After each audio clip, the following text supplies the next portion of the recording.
We've got to learn how to dump debt. And dumping debt is, I think, essential to being financially free. You cannot do it without dumping debt. And the key to dumping debt is you got to wait. You got to learn to delay gratification. You can't always just get what you want, right? The modern paradigm, though, is debt is necessary. I was talking to a guy as we were transitioning up to lunch, and we were talking about this very thing. He was saying that the paradigm, especially like in Hong Kong, for example, is that you absolutely positively build your whole life with debt. And some people have been very, very successful doing it, and that's one of the things that makes the paradigm so hard for people to shake. But I will tell you this. The results of being debt-free are much greater than being debt-ridden. I believe the truth is that debt convolutes wealth. It presumes upon the future. It says, I know that I'm going to be able to get these funds to do it in the future, even though you may or may not know you're going to get it in the future. Let's assume, for the sake of argument, you own an asset up here, and let's say you own a house or a condo. And that house is worth, let's say, $500,000. Just using a number, it really doesn't make any difference. And you have a mortgage on it of $400,000. And now, because the market gets soft, the value of the house just dropped by 20%. It goes from 500 to 400. What just happened to your net worth? It dropped by how much? 20%? No, 100%. Because your net worth was only $100,000 on that thing, and when you lost $100,000 in value, your $400,000 note stayed the same. And so now you end up with a situation where the house is worth $400 and the mortgage is $400, and you effectively have no net worth. So be aware, yes, debt can work very well for you when things are going straight up, but man, it will kill you and beat you to death when it goes the other way. The problem that most people have with debt is they don't know how to use it. They use it way too aggressively. Borrowing is not the problem, folks. Problem with debt is it makes every problem bigger than it is when it goes against you.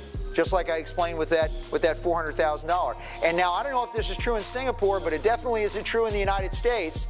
Unless you have a non-recourse note, which means that the bank can't call it, if your house value drops by 20% and your mortgage now is 100% of the value, they call the note in the United States. You run the risk of actually losing the very house that you're in because you can't fix the problem.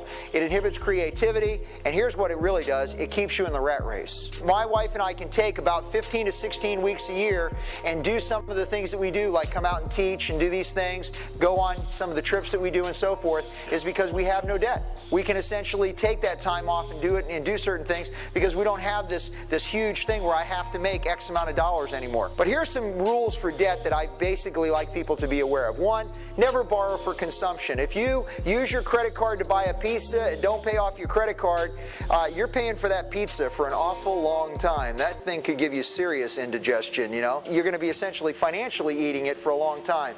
The other thing is avoid the lifetime payment syndrome. This is something that a lot of people are now struggling with. Car loans in the United States, and I'm sure here in Singapore, as many as 10 years they stretch them out. I mean, that's an incredible long period of time. And then, of course, at the end of that period, I've got to buy another one and go back into another loan. And then you got another 10 years worth of payments and so on. Avoid the lifetime payment syndrome. The way you do that is to repay what you borrow quicker than you had to.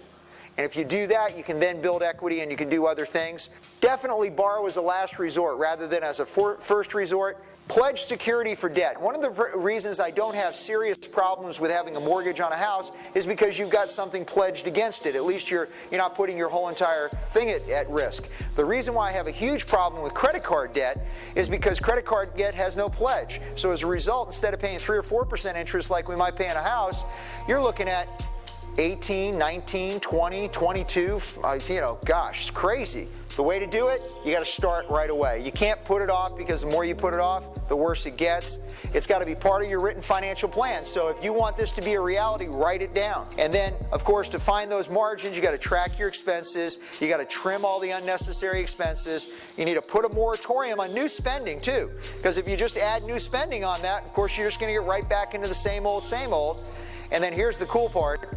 Always snowball that existing debt. And if you do those things, I'm telling you, you can dump debt out of your life.